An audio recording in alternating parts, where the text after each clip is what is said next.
Welcome to Sitting In on Therapy with Marsha Linehan, Part 2, Assessing and Treating Suicidal Behaviors, Session 1. I'm Alex Chapman, and I'm a postdoctoral research fellow at the University of Washington with Marsha Linehan, and I also see clients as a DBT research therapist. We appreciate all of your support and are very pleased that you could join us today. This is our second series of distance learning programs. This two-session series will be focused on assessing and treating suicidal behaviors. For these two sessions, Marsha will be working with a client, Katie. For a profile of the client and handouts, please go to login@behavioraltech.org. During this show, Marsha will do a brief introduction, then 40 minutes of unscripted role play that will be a true-to-life portrayal of therapy with a client in DBT. After the role play, the webcast will conclude with a discussion about the session. While you're watching the webcast, if you have any questions, please email them to us at qlive@behavioraltech.org. The questions will be included in the toolkit along with the answers from our team of experts. I will now turn the show over to Marsha. So, as you can see, I'm treating Katie. Now, Katie is a client who I got referred in our research study. And we have several studies going on, but she got referred to me in our study of highly suicidal people meeting criteria for borderline personality disorder. And I was the first therapist to get assigned a client, and I got Katie. So I knew nothing about her before I saw her. Now, my job as a therapist in this particular study is to try to do dialectical behavior therapy, or DBT, to the very best of my ability, and I'm trying to do a first session. And not only are you watching the first session, but frankly, all of my research team is watching this session, and the adherence coders are watching this session. And I've been told by myself and my team, I am to try to do the perfect session. So you can just imagine I'm a little bit on the nervous side. So you can watch and see what happens when you're doing a session and you're being recorded and your team is going to see you, because that's what's going to happen to me. And I certainly hope that's what's going to happen to you, that you actually have the courage and the guts to get yourself taped so someone can watch you. So that's what's happening. Now, in our clinic, the way we work is a patient comes in and they get an intake assessment. And in the intake assessment, one of the major parts of that evaluation is that they're evaluated to see if they meet criteria for borderline personality disorder, and just a little bit of history is taken. And the intake person then writes up a one-page report that doesn't say too much, that they send to the therapist and to the team. And so I got a one-page report. So I'm going to tell you a little bit about what I know about Katie. And what I know about her is that she's 30. I knew this before this session started, that she's 34. She's been married 3 times, and she's been divorced 3 times. But I'm not certain if she's married now or single when I start the session, but I'm pretty sure the divorce is finished and she's not married. She is living in a basement apartment at her dad's house, and she previously owned a company that was a house cleaning company, and she had an accident about 7 or 8 months ago where she was pretty seriously hurt and couldn't go back to do all this heavy lifting in the house cleaning business. And the business, even though she actually had a fair amount of people working for her, the business, because she couldn't do any house cleaning herself, the business slowly fell apart. And apparently it fell apart, and that's why she's ending up living within the basement of her dad's house. She meets 8 out of 9 criteria for borderline personality disorder. The only criteria that she doesn't meet is dissociative criteria, and paranoid ideation. And she's had 2 suicide attempts, at least. I think there might have been one further in the past. It said that she had some sort of self-injury further in the past, but the report didn't tell me whether the first one was a suicide attempt or not. But the report said that she had 2 suicide attempts in the last 8 weeks, right before she came into treatment with me, and that both of these suicide attempts, she ended up in the critical care unit of a local hospital. So I don't really have a lot of information about those, but I'm going to try to get some. She was referred by the hospital to me. And that's pretty much what I knew. I knew, a few more things, but not a whole lot more. She doesn't meet criteria for manic depressive disorder. She doesn't meet criteria for a schizophrenic disorder.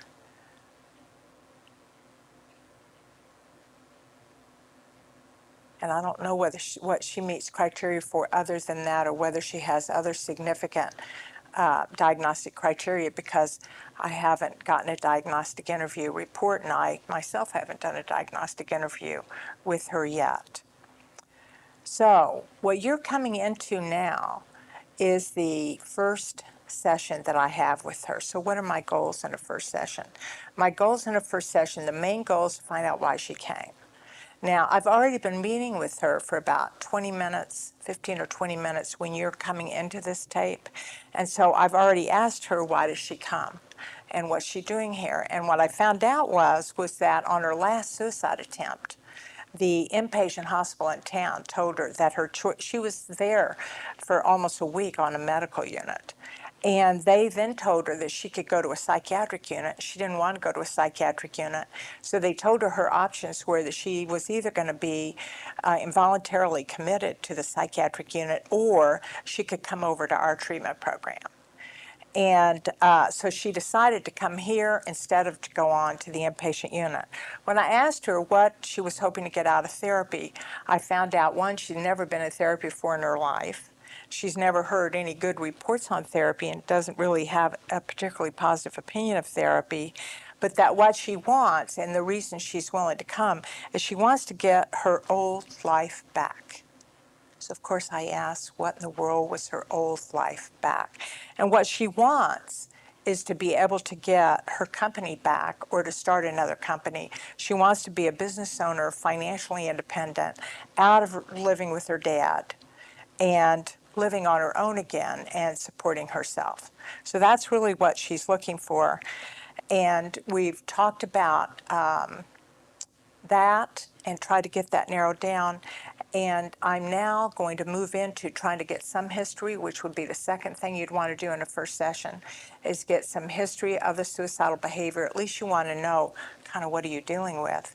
And I'm going to try to do some crisis assessment to find out how suicidal is this patient. Your other goal in a first session is to get a commitment to treatment.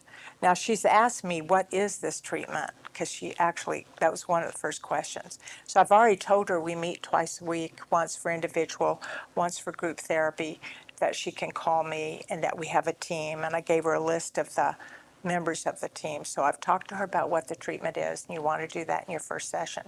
So what I have left to do is to evaluate how suicidal she is, and what do I have to worry about this week until I see her again. And I want to get a commitment that she isn't going to kill herself, and is she willing to work on not being so suicidal. And I want to be sure to have another appointment already set up with her. And in fact, I want to have 4 appointments already set up with her. Other than that, I'll have to wait and see sort of what shows up so that I can figure out what I have to do. So you're coming in, not in the middle of the session, but somewhat in the middle. I've already asked her if it's all right if I take notes, and she said it was all right. And I told her that I had this information, so she kind of knows some of the information I have.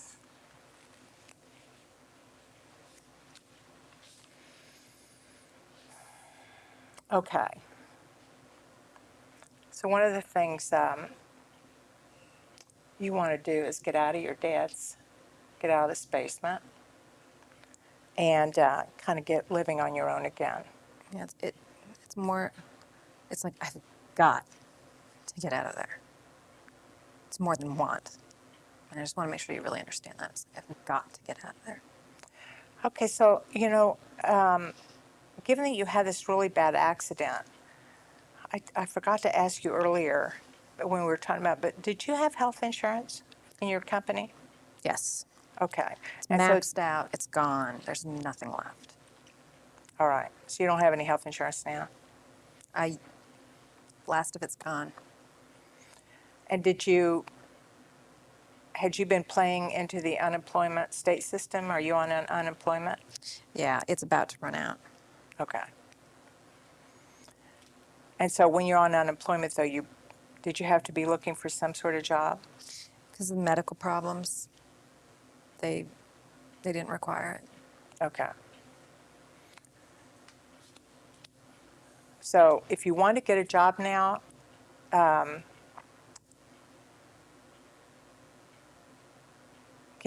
you disabled in the sense that you could get medical disability to kind of for a while here? You know, it's like I'm gonna make a recovery.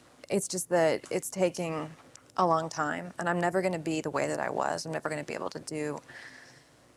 You know, my work has always been really physical. I'm never gonna be able to do that again. But it's not like I'm, disabled according to standards that would count. And it's just the problem is I've got no training. I mean, that's all I've ever done is work with my hands. Okay. So in other words, you're feeling like you're not physically going to be able to go back to house cleaning? Right. I mean, there's just no way. There's no way to carry the supplies in. There's no way to be carrying vacuum cleaners around. I mean, it's like the car wreck, it damaged my chest. It essentially, I had a heart attack as a result of the impact of this car crash. And they said that now it's like I've got this heart of this, really old person, and it's fragile. And, I'm just never going to be able to do a lot of the physical work. Okay. So one of our goals then is to sort of figure out what you could do Yes, ma'am. and then try to figure out a way to get you employed. Yes, ma'am. Exactly. Okay. So, and your dad is giving you living for free, right? If you can call it for free. There's never anything free with that man. There's always some string attached. But if you mean, do I have to come up with any money to be there? No. Okay. No, ma'am. Now, so do you have income other right now than what you're getting from the state? No. Okay. And how many weeks do you have on that? I've got like 2 left. All right. Believe me, if I had any other money, I would not be living with my father. Okay. So one thing we probably have to do, if not today, next week, we've got to start figuring out what you're going to do when you actually get zero from the state. Yes. All right. So that time is coming. Okay. You're getting free living. Is your dad helping you with food or any other expenses? Yeah, I mean, it doesn't cost me anything to be there in terms of money. There's no problems with that at all. It's just being under his roof is, that costs. All right. It costs more than I have to give, frankly. Okay. Well, I want to hear about that. I do. But first, I want to hear about the fact that, this written report I got, my report said that you'd had 2 suicide attempts in the last 8 weeks. So one thing we need to talk about is those suicide attempts. And I, in particular, need to know where you're at right now and how suicidal you are. Why don't we start with you just telling me about these 2 suicide attempts, because they seem like they were pretty serious. What happened? Well, the first one, I took half a bottle of Tylenol and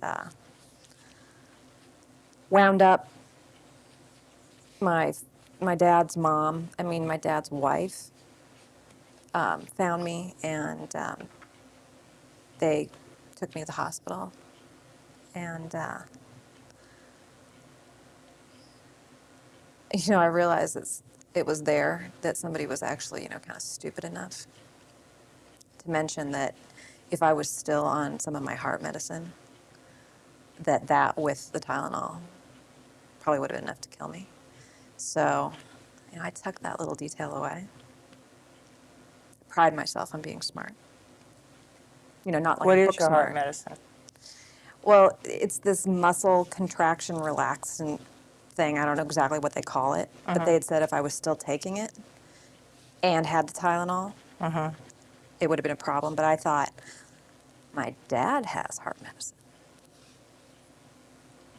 So I thought, well,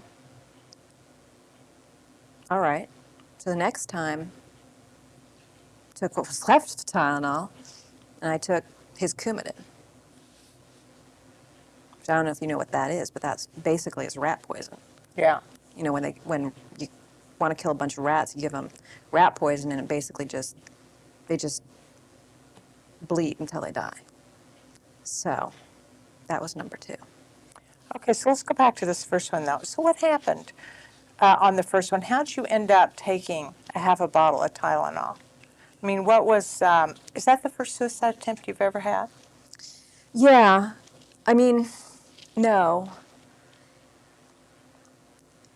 It's the first one where I knew, this was it. That I was gonna kill myself. I mean, when I was a kid growing up, it's always been in the back of my mind. It's always like, like the trap door or the escape hatch. And but I mean, yeah, this is the first time where, I was, planning. Like I wrote a note, so that if someday, my son wants to find me, that there's some explanation as to, what I was thinking about and stuff like that. So, I mean, I was done. So what happened? I mean, how'd you get to that point? What set this off?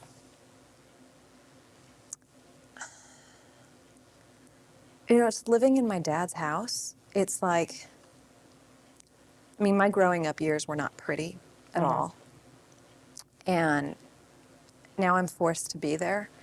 And it's as if, it's as if nothing ever happened. I mean, I mean, you would think from the outside that he's this really great father to be helping me out like this. And, the neighbors and his wife and everyone says, oh, Katie, you should, it's so great that you've got a dad like this in your life to help take care of you right now. And I don't know, the hypocrisy, I couldn't, I don't know, it just so fucking pissed me off. I just thought, I just cannot stand to be around this man and these lies anymore. And I just said, fuck it, I'm done. So what's the hypocrisy? It's like, Uncle Tommy, started touching me and stuff when I was, a kid. And I tell my dad, and he beats me up for it. And then the rest of my life, it's like I'm the one that's insane. I'm the one that's crazy, that, none of this shit happened, and somehow it's just all in my head. And so, I don't know. And now, I don't know, like I'm the one that's all screwed up, and yet there I am in his house, and now he's like, I don't know how to describe it, but he gets this like look on his face, and it's like when I was a kid. Now, are you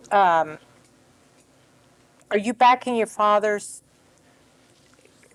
a relationship with your father and you haven't been in one, or are you back into your relation and you've had one all along but you didn't live with him? It's been one of those things like every couple years maybe, his wife will try to like, have a family thing.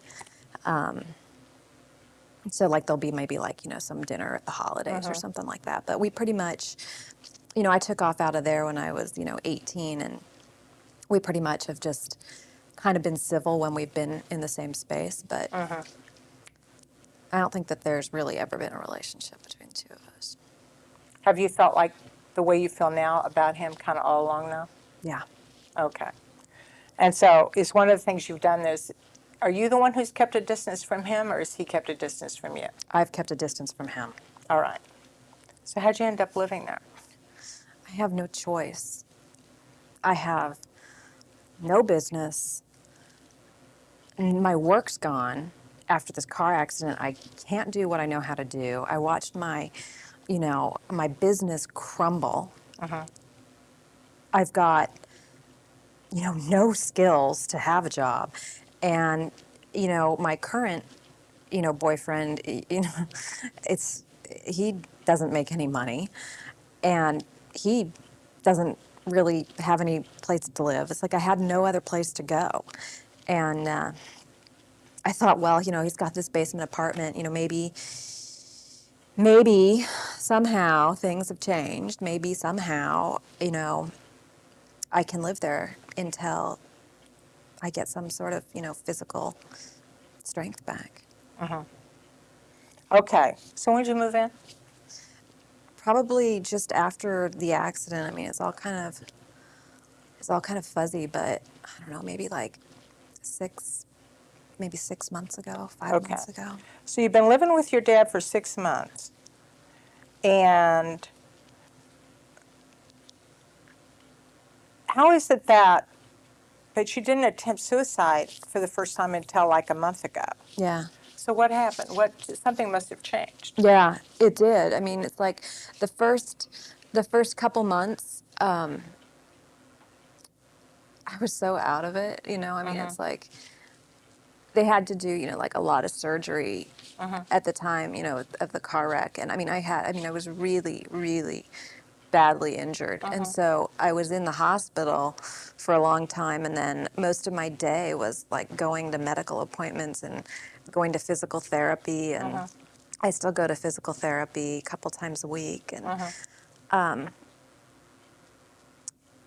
so it was kind of like I was living there, but I wasn't really there because I was at all these appointments. And it's just, is that me? I don't know, what is it? Oh my God, it's Is my that your phone? Oh, I'm sorry. Sorry, just, yeah? Hi, Katie. Yeah. Where are you? I'm at an appointment. We've been looking all over for you. We're going to go hang out. You want to come over with us? Yeah, I'm going to be here. Hey, just a second. How long do you think we're going to be? Why don't you say about 30 more minutes, but why don't you go ahead and get off Okay. the phone? I'll be about 30 more minutes, and then I'll give you a call and we can hook up. Is that okay? Oh, what area are you in? Well, I kind of got to go. I'm in the middle of something, but I'll catch up with you like in 30 minutes. Okay, bye. Thanks. Bye. Mind I'm turning really off sorry. your phone? Oh, yeah. I'm really sorry. I don't, it was just kind of, sorry about that. All right. You got it off? Yeah. Okay. Your pager's not by chance on, is it? You want to turn that off too?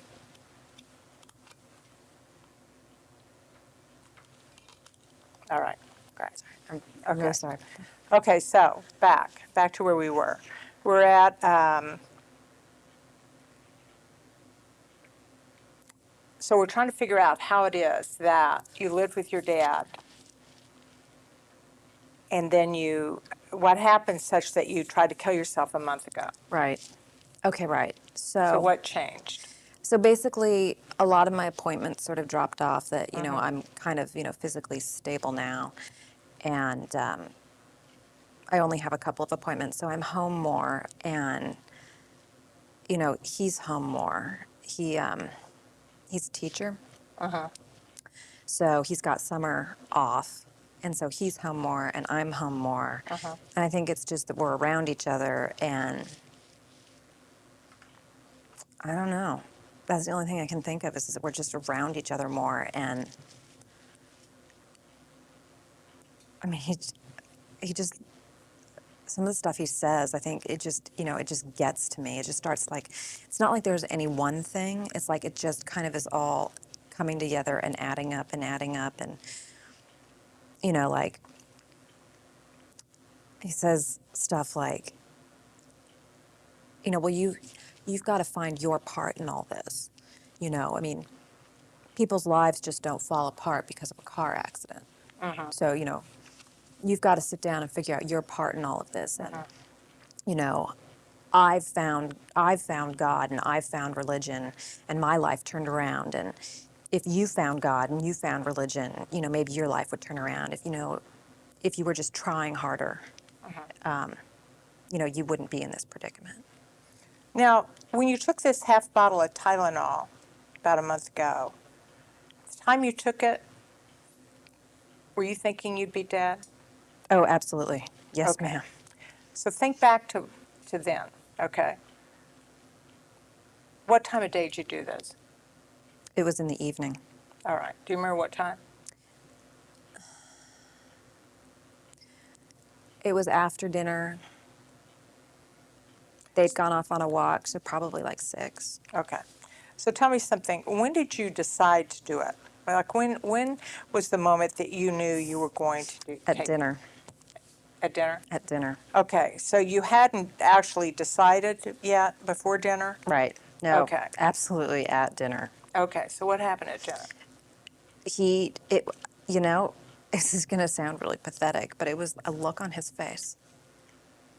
It was a look on his face Really? that I remember so clearly from being a kid. Mhm. And I was just like, fuck it, I'm out of here. What was the look? It was like, it's the look that he used to get when I was still stupid enough to tell him about being touched. Like, he just didn't believe anything I said and that it was all my fault. I mean, it's hard to describe, but it just sets all my hair on edge. And I just kind of faked my way through the last few minutes of dinner. And it was kind of not all that hard once I decided, because I knew, I was like, fuck it, I'm out of here. I'm not doing this.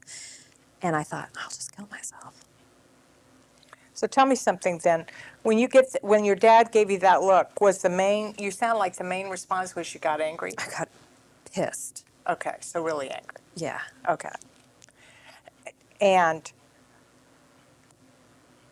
so when did the thought, I'm out of here, I'll just kill myself, enter your mind?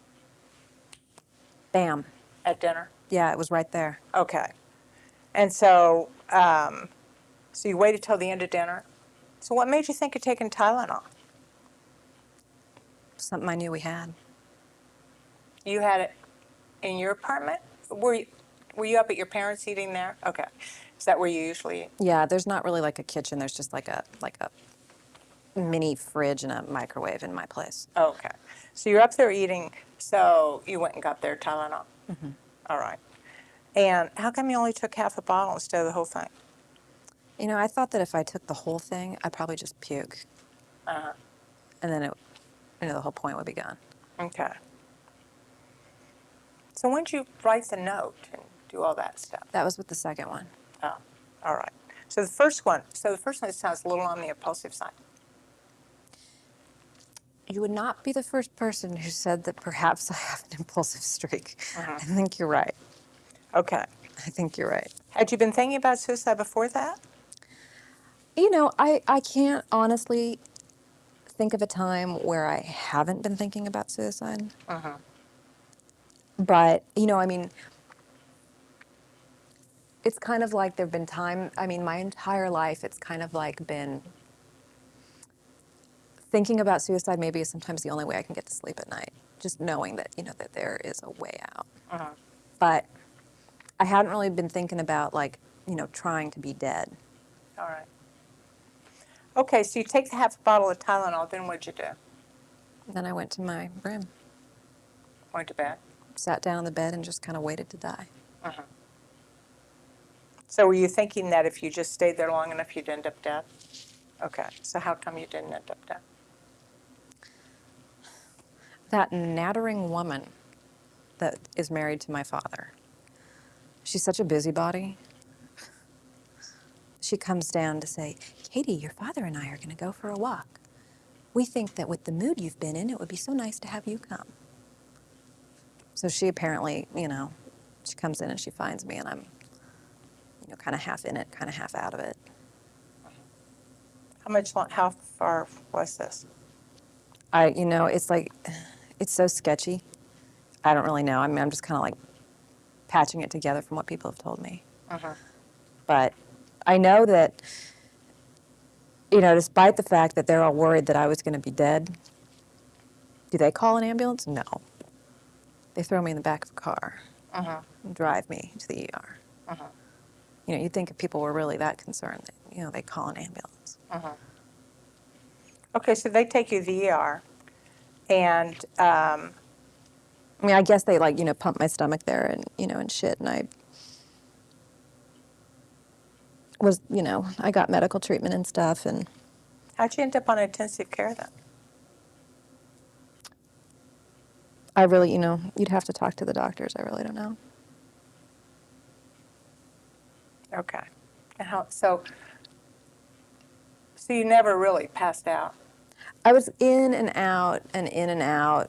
And I know that they pumped my stomach because I remember that charcoal stuff. And I remember being, you know, like in a couple of different rooms. And then the next thing I know, they're talking about, you know, sending me to a, you know, a psych unit or something. And, you know, that was a cue to me that I'd better convince these people I wasn't nuts. Because if I was going to, you know, fix it right the next time, you know, I've seen enough movies to know, you know, they're not going to let you do this in a hospital. But it was, So in other words, you still wanted to kill yourself. oh, absolutely. So even though it was impulsive to start with, once you kind of impulsively decided to do it, you still wanted to do it? Oh, absolutely. I was furious when I realized I wasn't dead. All right. So you were mad at the hospital people, Oh, mad, yes. and still at your parents, Oh, yes. and you decided to lie Oh, yeah. to get yourself out of there? Yes. Okay. So I'm going to have to be careful because you might lie to me.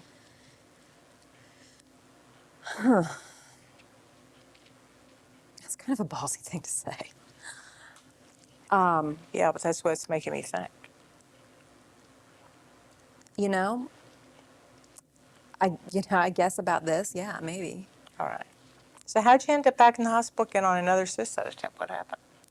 Well, that's where this nurse, reading my, you know, my medical chart and knowing, you know, about my heart problem, she said, "Oh, you know, you're one lucky young lady. If you'd still been taking this other heart medicine, you know, that Tylenol, that would have killed you for sure." And I just thought, lady, you're talking to a woman who's sitting here in a hospital having just tried to off herself, and you're giving me, you know, recipe tips for how to do this better. And I just tucked that away and, you know, just kind of waited, very planful. Knew I had to kind of get everybody's sort of, you know, alert down if I was going to make this one work. So I tucked that little information away and then thought, okay, I'll learn. You know, I'll learn from my past mistakes. And my dad's on heart medicine or blood medicine or, you know, something, the Coumadin. And I thought, okay, that's what it takes. That's what I'll do. So you took that. So I took that. So how'd you end up not dying? Well, if you ask my dad, it's because he and his wife prayed for me. Other If I than asked that, you, though, what was it? I don't know, probably some sort of screw up on my part again. Everything that doesn't work out well is usually some sort of a screw up on my part. I probably just didn't have the right balance and shit. But, yeah. Well, how'd you end up in the hospital again? Well, I went to the critical care unit. I mean, how'd you get there? I have no idea. I have no idea. I mean, So did you take them, did you try to kill yourself at home. at home? Yeah, I mean, they put me in an ambulance this time. Uh-huh. But I remember, you know, being in my room and starting to kind of not feel so well. And I remember I kind of had like a smile. It's like it was kind of weird now I think about it. It was like I was starting to get into some real, you know, kind of like pain. But I thought the more it hurts, the more it's working. Okay, so you did this twice. So when you woke up the second time, were you glad you were alive or did you wish you were dead? You know, it's kind of weird. It's like the second time worked and didn't work in that, you know, clearly I'm not dead because I'm sitting here with you. But it worked in that, I don't know, I'm totally okay with the fact I'm not dead. It's like I was even more planful and more sure that I was going to die this time. This is the one that I wrote the letter. And it's so weird to me because when I realized I wasn't dead, I was like, you know, that's cool too. That's cool too. So like right now, while we sit here, I mean, this seems so weird that I'm in this like, you know, suicide prevention research because yeah, I absolutely hate my life and I hate my circumstances and I hate everything right now, but it's like I don't have any desire at all to be dead. It's like, I don't know, it's like it kind of like cured me or something. Like now it's like, it just seems like, well, there's some problems to be solved. I mean, then suicide was my solution. I mean, I'm very clear about that. But now it's like, you know, I've always been like, you know, like a business person. You know, I've got my company and I figure things out, and now it's just one more thing to figure out. Well, listen, I'm thrilled that you're in this program and I'm happy you're in therapy with me, but we have a really serious problem. And our problem is that you lied at the hospital. Not the second time.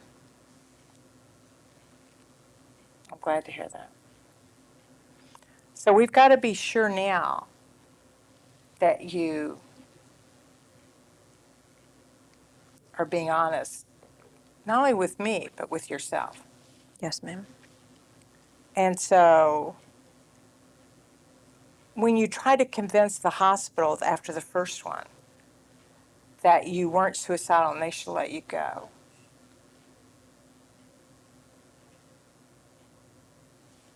then I have to say the second time you convinced them of the same thing because you convinced them that you should be able to come to our program rather than go on involuntary. When there's something pretty clear to me, I can work hard for it.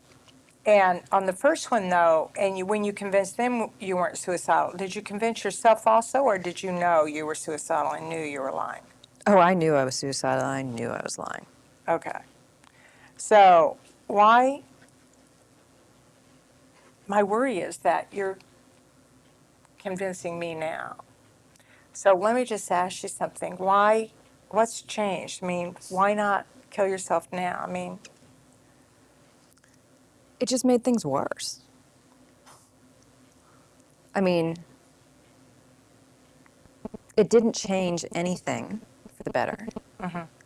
Now, not only am I in my father's house, but people hover. I mean, I had zero privacy before. I had zero independence because I'm still getting my physical strength back. I relied on them for everything, and now they hover. It did not. It fixed nothing. It made everything worse. And I mean, I I was so sure I was going to be dead. I mean, I had a medical person tell me the recipe for how to be dead. I was so sure I was going to be dead, and I'm not. And I mean, the only way I could guarantee being dead would be like to, you know, like blow my head off or something. But I'm, you know, I don't like pain. I've had enough of it. And there's certain kind of pain, you know, you can kind of handle, like having your body beat up and stuff Yeah. from a car wreck. But I mean, it just sounds like it would just be so painful to, like, you know, like stab yourself or shoot yourself. And, you know, I'm just kind of chicken when it comes to that stuff. It's like, I don't want, you know. okay, so let's talk about this because here's the thing.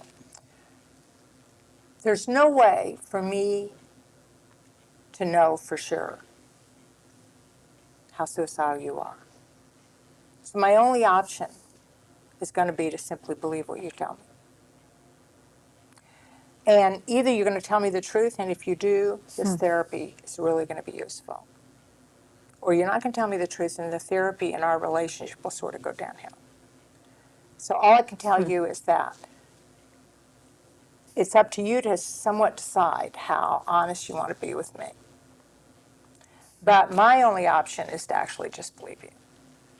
So I'm going to believe that right now you don't want to kill yourself. Is that true? That is true. Okay. Wouldn't want to be you. Huh? I wouldn't want to be in your position. I'm sorry. Uh-huh. I can completely see how hard of a position I'm putting you in. 'Cause Yeah. You're right. It's true. Okay, so you don't want to be dead because your parents hover. Father and his wife. Not my parents. That's a good reason not to attempt suicide again and fail, because they'll just keep hovering. But that's not a very good reason not to actually kill yourself. So the next time you feel the same way, why wouldn't you just do a better job?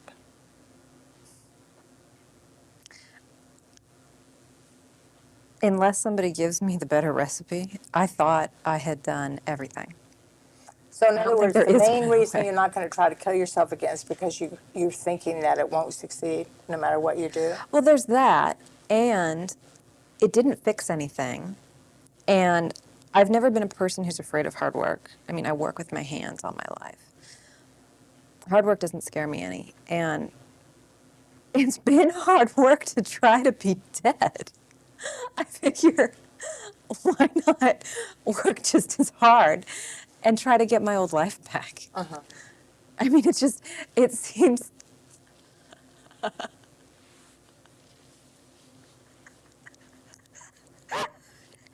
It's just.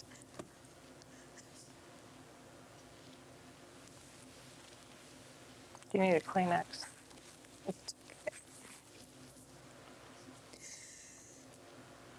If we could just get my old life back,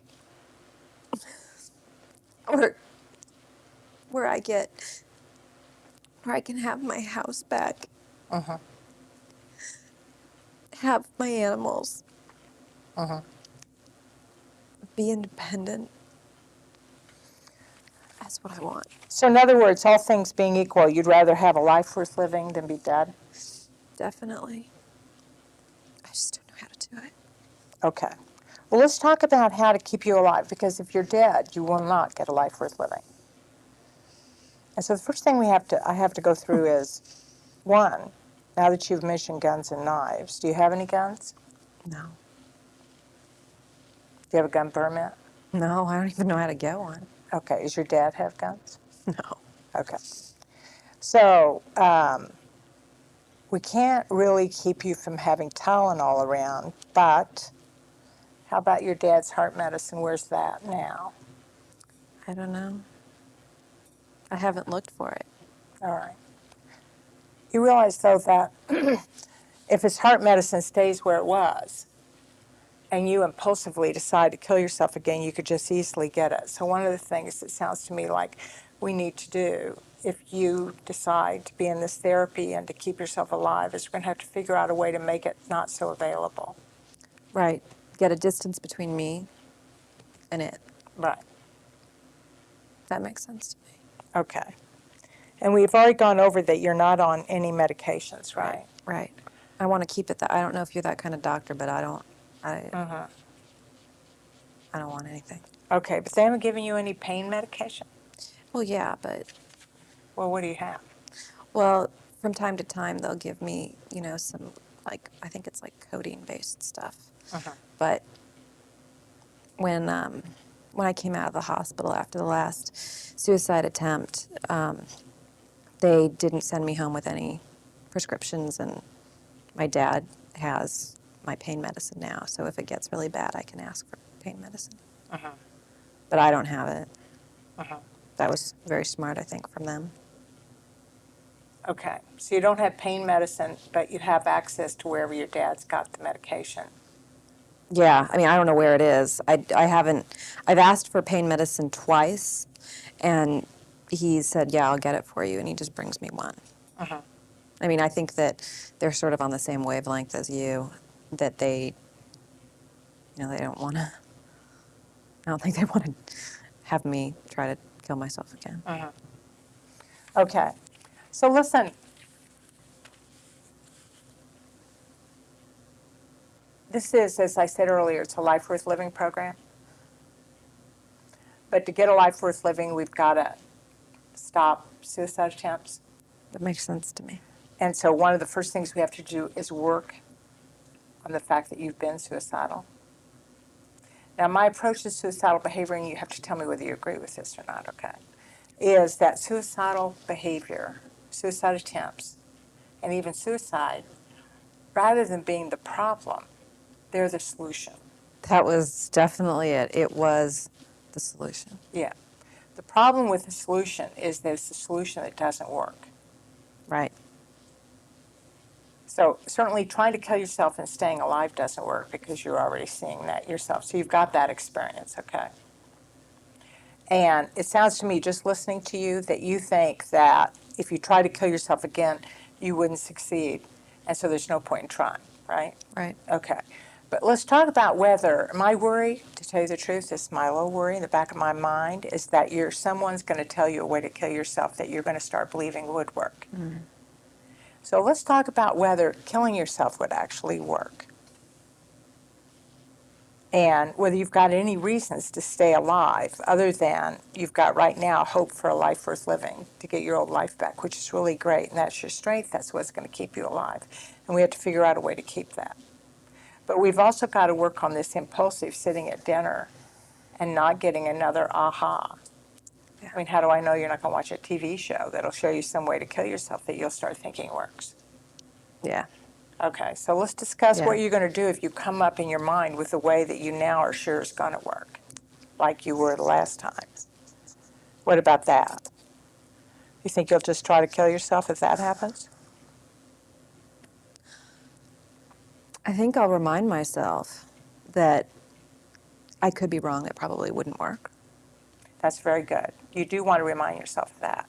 I once treated a patient who shot herself in the head with a gun and lived. No way. Right. Then she just had brain damage, and her life is a whole lot worse than it was before she shot herself in the head. So getting a gun and shooting yourself is no guarantee of being dead. In fact, I can't think of any guarantee. There are lots of ways that if they work, they kill you. But almost every way that if it works and you end up dead is a way that when it doesn't work, you end up in bad shape, but Yeah. alive. So, Yeah. No. very good. Rule Life's one. hard enough right now. Okay. Yeah. Okay, so can we agree at a minimum, this is 1 year, we're going to make an agreement for 1 year in this treatment? Agreement And that to for a what? minimum of 1 year, you will absolutely not kill yourself, even if you come up with a way to do it that will work? Yes. Perfect. Well, did I tell you we have a 1-year follow-up where we try to monitor you for a year after treatment? Right. I remember reading that. Yeah, so how about if we agree on 2 years not killing yourself? Because it would be a shame to go through a whole year of therapy and then knock yourself off. So let's agree to 2 years. Why not? Okay, good. So we've got 2 years, no suicide. Yeah. Okay. Now, the other thing we have to work on is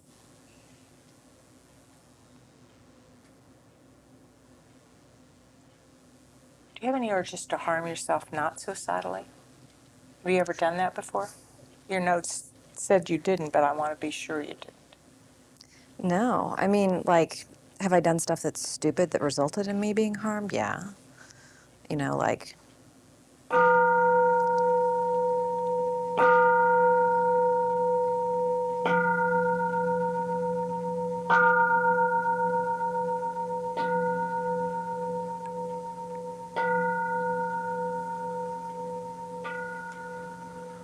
Okay, so what did I do in this session? I'm just getting ready to close off this session. I have about 5 more minutes in this session, And I'm getting ready to close it off by making sure that she doesn't want to harm herself. And then what I'm going to do is review with her that we've agreed that will work on making sure she doesn't have access to meds. Will she talk to her dad? Make sure she doesn't. And I'm going to make an appointment for our next session. So what have I done during this session? The main thing I did was try to understand her most recent suicidal behavior and what the predictors of that were. And what I found was that one of the predictors was simply sitting with her dad, and she had an impulsive decision to kill herself, which, kind of unfortunately and somewhat dangerously, she then held on to that motivation for quite a while. And so right now, I'm dealing with a person who I have no good reason to believe won't impulsively once again get the motivation or the impulse to kill herself again. And the only good reason that she seems to have for not killing herself is her belief that if she tries to kill herself, it will just make things worse because she won't manage to get it to work. And she seems to have some slight belief that she might be able to get a life worth living because she wants to start getting her old life back. So one of the things I'll try to do before the end of this session is try to work with making sure she walks out with some hope. Now, in a first session with a highly suicidal client, I usually go 90 minutes. So I usually do 1.5 session rather than just a short session. So I had told the client at the beginning that we would probably go for that much time. And so what I'm going to try to do at the end of this session is get things more or less tied together. I'm feeling that she's made a reasonably strong commitment to stay alive. And my only real question is whether she's fooling me or not fooling me, given that she just fooled the hospital. But there's really not a whole lot I can do about that because there's no way for me to actually know whether she's lying or not lying. So what's going through my mind as I'm thinking about it in a session with her is whether I want to talk to her father and her father's wife and have them come in just to talk to them about the high risk and high danger that we're in. But I'm trying to debate whether I'd want to bring that up or not, and I doubt that I would bring that up in the first session. So she's walking out saying that she's decided not to kill herself. I don't give her a diary card on the first session, and but I do give her my phone number, and she knows that if anything changes or she gets more suicidal, she can call me. But I don't have any great belief that she's going to call me. She doesn't seem right now the type that naturally would call me. So by the end of the session, what I've done is we have this commitment that she'll stay alive. We have a commitment that if she gets the impulse to call me, she will call me. And we've got that commitment from her that she will make sure that her dad has taken the medication, his heart medication, and put it somewhere where she won't be able to find it. We know that he's already got the codeine somewhere that she can't find it. And we have an appointment to get together again next week. So that's pretty much what happens by the end of this session. If you've got further questions or thoughts or concerns about this, be sure to send an email, put down your question. We won't be able to answer them on the webcast, but we will put some answers to those questions in the toolkit that you get. So, thank you.